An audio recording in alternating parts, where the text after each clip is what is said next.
Teve uma pessoa que assistiu ontem um filme, O Exorcista do Papa. E ela quer saber o que o espiritismo tem a dizer sobre o exorcismo, né? O O tema. tema sobre o exorcismo. Se fosse sobre o filme, eu não sei, que eu não assisti. Eu já falei para a Divina, eu não dou conta de assistir, então Não assisto, não dá conta também, coitadinho. vamos falar sobre Sobre o esse tema, o exorcismo. exorcismo. Isso.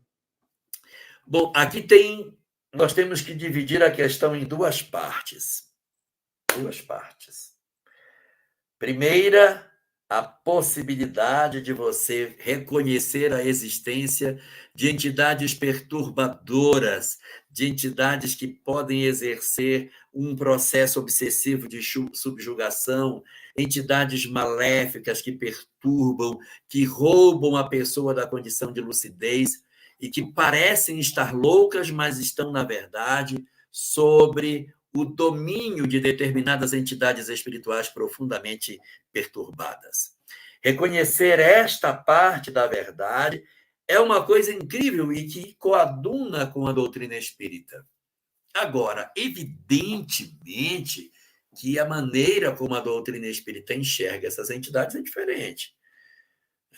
Geralmente, as criaturas que trabalham com exorcismo enxergam como se eles fossem o demônio, como se eles fossem criaturas criadas para serem más, elas são do mal.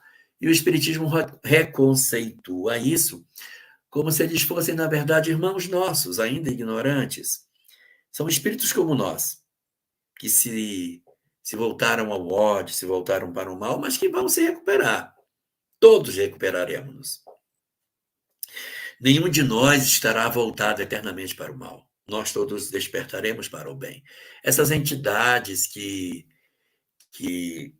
apresentam para nós esse tipo de situação são entidades que, a bem da verdade, não podem ser lidas pela ótica que o exorcismo clássico coloca.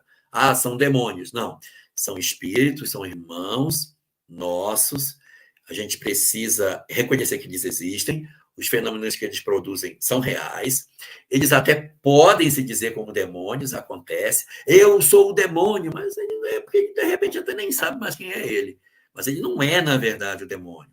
Mas essa parte da história, era esse lado aqui, essa parte da história aonde você reconhece a existência do espiritual, reconhece a perturbação, reconhece a influência, isso é ótimo.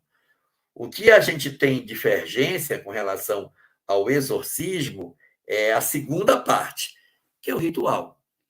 A doutrina espírita não entende que seja por violência, por imposição, por ritos, por sacramentos, que os espíritos considerados perversos se afastem. O melhor instrumento é o amor. É a capacidade de conseguir, isso é uma capacidade que a gente tem que ter para trabalhar essas entidades. É um recurso extraordinário, que é conseguir enxergar uma entidade perversa e ver nela uma pessoa que padece. Você tem que ter uma grandeza de amor muito grande, você olhar um espírito desse perverso e dizer, você é alguém que precisa de amor. Você precisa de amor. Mas o coração tem que sentir. Não pode ser assim, eu vou chegar lá, eu vou ir para ele, ele precisa de amor, ele vai ficar triste. O coração tem que sentir. E quando eu olhar para ele com toda aquela raiva que ele tem, eu poder olhar com o meu coração cheio de amor e dizer, meu irmão, a gente precisa conversar de maneira diferente. E o coração tem que sentir isso lá no fundo. Então, a estratégia para exercer o trabalho de exorcismo é que difere completamente. Para a doutrina espírita, é o amor o antídoto, sem nenhum tipo de ritual, nem varinha de condão, nem capa mágica, nem nenhum tipo de objeto que a gente tenha que usar. O verdadeiro mago não usa varinha de condão. Cadê a varinha de condão de Jesus? Não tem varinha de condão. O mago que usa varinha de condão ainda é aprendiz. O aprendiz é que usa varinha. Que quem descobriu que a potência está em mim não precisa mais de objeto nenhum. Então, o exorcismo para a doutrina espírita é um meio caminho para a verdade. O caminho já caminhado é o do reconhecimento da existência de espíritos que perturbam pessoas. E o que faltaria, segundo a doutrina espírita, é mudar a estratégia, trocando todos os rituais por um único instrumento, que é o que Jesus ensinou: o amor.